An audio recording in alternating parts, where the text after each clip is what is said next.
Hi everybody, welcome back to Mando Lessons. My name is Baron Collins Hill. In this week's lesson, we're in part 3 of a series that I'm doing that's combining chop chords, fretboard mapping, and 2-string double stops.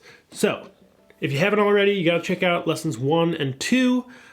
They're on my website, mandolessons.com. All my lessons are always free. There are a couple ways to donate though, which is greatly appreciated.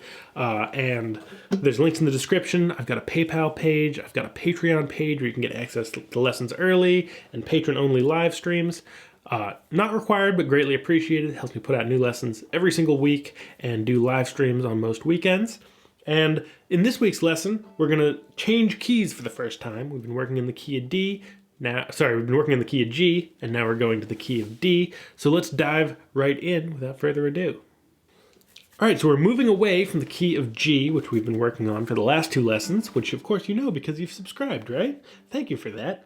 And let's move to the key of D. So we haven't done anything lengthy in the key of D yet, but we know a D chord. We actually know 2. Let's start with the original one. So we have G is 7 and 5, C is 5 and 2, D is 7 and 4. So there's our starting point. We're in the key of D. Our starting point is a D chord. So we have 7 and 4. Now, what I'm going to do is I'm going to use this opportunity to give you 3 options for the chord of A. So here's our D chord. Our G chord we also already know.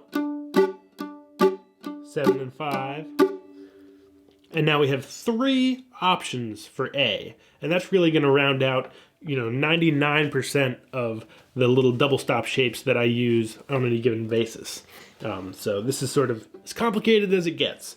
So let's think through our A options. D, G. One thing we can do, take that G chord, slide it 2 frets towards the bridge, and we have an A chord, which would be 9 and 7. So we have 7 and 4,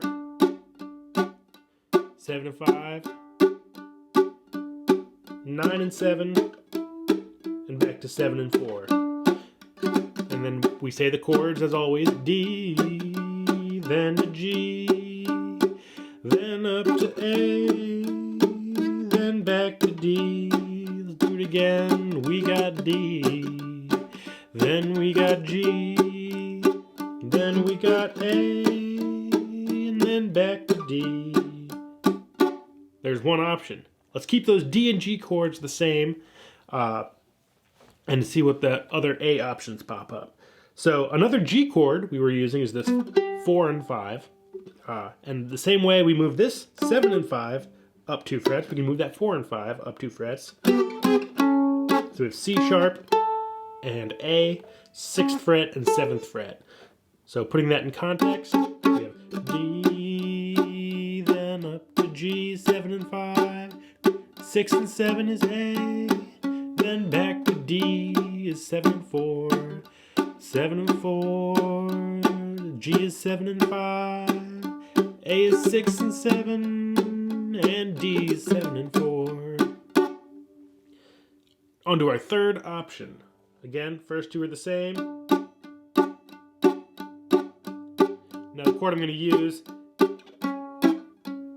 is 6 and 2. Now where that comes from, we don't have a 4 and open that we're using for G, although that is an option. So let's go through music theory. Again, how do you find the notes that are needed for any given chord? We need an A major, so we look at an A chord, and we pick the 1st, 3rd, and 5th notes of the scale. A, B, C sharp, D, E. A, C sharp, E are the 3 notes we're looking for. So we have A, but we don't want to use that one, so we have C sharp on the G string, and then E on the D string. So we have C sharp and E. Slightly different voicing than the C sharp and A that we were using before this. I think of this as a very full sounding chord. You can actually play through all 8 strings, but that's outside of this lesson. I love that sound though. 6-2 open open. But in this context, we now have that C sharp, the 3rd of the chord, and E, the 5th. And because it's a chop chord, voicing is not as important as that rhythm that we get in our right hand and through muting with our left. So, let's practice that a little bit. We've got 7 and 4, then 7 and 5 is G, then 6 and 2 is A, then 7 and 4 is D. We've got 7 and 4, 7 and 5 is G, 6 and 2 is A, and 7 and 4 is D. So those are our three options. Put them in any, there's no real like order to them, but the first one we learned was 9 and 7. The second we learned was 6 and 7. Those both share that A on the D string, 7th fret. And then the third one we learned was 6 and 2.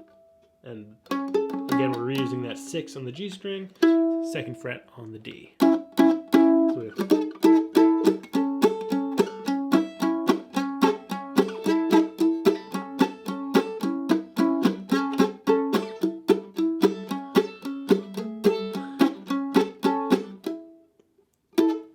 all A chords.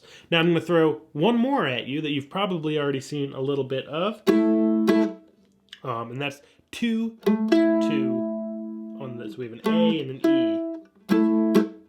Now I wouldn't generally use this in that sort of chop. That's more of a personal preference on my end. I think it doesn't quite sound as related.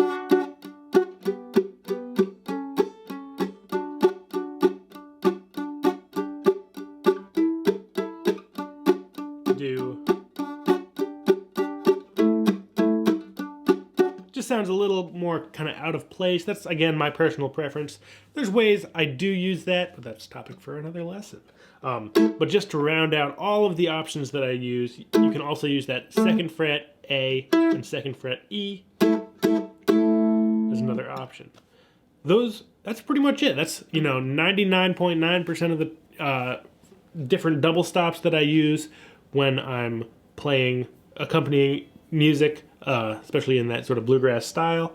And your homework for the week is to really dive in and get comfortable with all of those. That's it for this week. Thanks so much for watching. Again, use all of those A chords that I just showed you.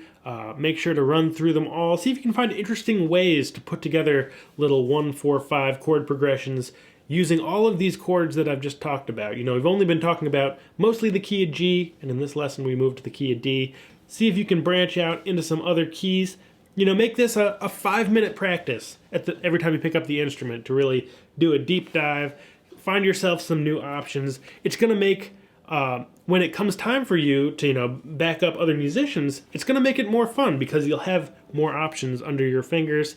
You can be a little more engaged. You can be a little more thoughtful about how you're voicing chords and sort of what you're giving to the ensemble as an accompanist. Again, thanks so much for watching, and I'll see you in the next one. Bye-bye.